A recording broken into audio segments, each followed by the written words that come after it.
Hey guys, I'm Brittany from Quarter Acre Roots, formerly by Brittany Goldwyn, and here we talk a lot about maximizing your growing space in a small suburban yard. One of the ways to do that is by using your raised beds as essentially cold frames or little greenhouses so you can extend your growing season in the spring and fall. Here in Maryland Zone 7A, I can typically buy about a month on the front end of the growing season and the tail end of the growing season, which is where we are right now in late October. You can do this by covering your raised beds with a greenhouse plastic that you typically see if you were going to like a local nursery and you were walking into one of those arch tunnels that is typically called a high tunnel.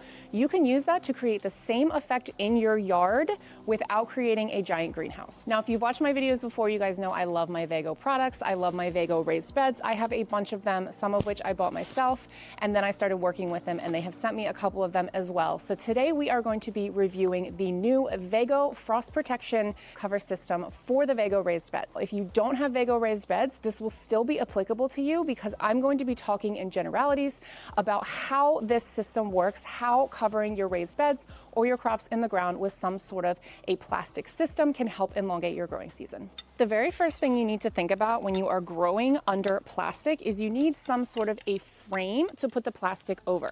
Now with the Vego system here, you have these poles that are designed specifically to work with the raised bed system already. All you need to do is use your Allen wrench to take out the top level of these bolts and then replace them each with a tall vertical rod here that will serve as the basis for the system. I like the fact that they are super sturdy and that you can actually use them as trellises as well to use as plant supports when you are growing throughout the summer and may not need them for a frost cover. Now, another reason you might consider this system is because it is interchangeable with the insect cover, which I currently have on a bed behind me. That isn't plastic, it is just a mesh, and that protects the plants from insects. I have cabbages growing in that bed right now, so I right now have the insect cover on it, which again uses the exact same frame, so you only have to invest in the frame once to use the mesh cover and to use the greenhouse cover. So we just need to repeat this process on all of the areas all around this bed. I'm going to put up two more while I talk a little bit about some alternatives. There are plenty of DIY methods out there if your bed doesn't fit this system or if you have not been able to invest in Vego beds yet. One of those is by using a flexible pipe, like the white PVC kind that you might see in your plumbing. So if you get a thin enough kind of that pipe, it is flexible. So if you get a thicker PVC pipe, you're not going to be able to bend it, but if you get a thinner PVC pipe, you will be able to bend it into a hoop-like shape. So you can use that to create an arch that you can put over your area. And then you can invest in some sort of greenhouse plastic to put over top of that and secure it in place. If it's an in-ground bed, using rocks on the ground, you can use pins, you can use clips. There are all sorts of different solutions out there for securing plastic or insect netting cover to some sort of flexible pipe solution. Now, I also have a solution that I use for one of my smaller beds. It is essentially like a cold frame topper that I've made, and I have a video all about that I will link below in the description. And what that solution uses is PVC pipe that's less flexible. So I'm not creating an arch over top of the bed that I'm protecting. I'm using PVC pipe to create a box that I set over the bed. I could easily take the greenhouse fabric off of one side and use clips to secure everything in place. Now, this is really the same theory as if I were using an arch pipe system, but I just wanted to try something a little bit new. Now, for the plastic that you'll want for these systems, the Vego covers are made of a high density polyethylene plastic, but sometimes that can be a little bit pricey. So if you can't find something that is in a small enough measurement for your area, because you don't need a giant roll of greenhouse plastic that's really meant for a high tunnel, you can search for something that is just a clear plastic that you can throw over it. But you want it to be thick enough to really help create that greenhouse effect and to stand up to the elements when it starts getting a little bit windier where you're at. Another solution we can talk about is these thin plastic poles essentially, and they're pretty short. And that's the solution I used for these beds last year when the Vego greenhouse cover was not an option. And since I have them, it's what I will be using for some of my other growing areas.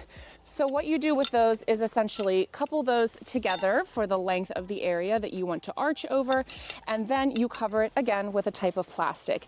Now, as you see here, I used something that's not meant for a greenhouse, but I wanted to get a little bit crafty here and use something that was available at my local Lowe's and something that was really cheap. So I used some of their Project Source brand plastic, which is not the best option because it is a little bit more opaque than another type of plastic designed for a greenhouse is going to be, but it did the trick. It did the job. It let through enough light to get my early season things started and to give me a really big jump on the growing season. So both of these are really great options if you have beds that the Vego system is not going to fit on, or if you're just not ready to invest in something like that yet. All right. I've got most of the frame built here, including all of the vertical supports put on and then the main perimeter of the frame. So now we're gonna put on these top pieces that create the arch that supports the plastic. We're gonna put on the plastic and then we're gonna take a few temperature checks.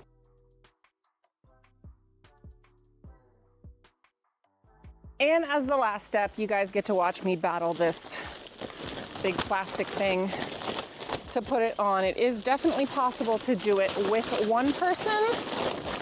Easier with two if you have an extra set of hands. And one tip is to unzip one of the little openings to help you get it on.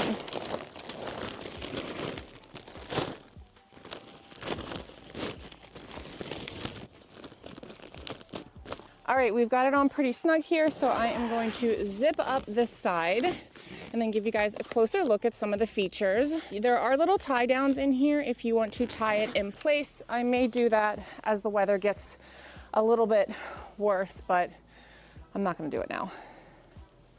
So here is a close-up look at the cover on.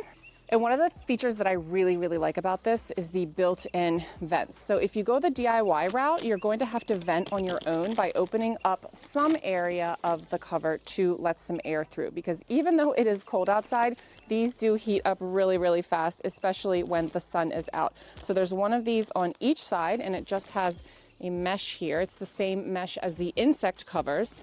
And then you can tie it up to get airflow completely through the cover. So we're gonna do a couple temperature checks to see how things are looking on this one, which I have had in place for a couple days now, and then see what they turn out to be.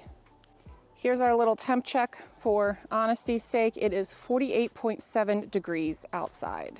Okay, we've had our little temperature gauge in here for about 5 minutes, so let's see what we're up to.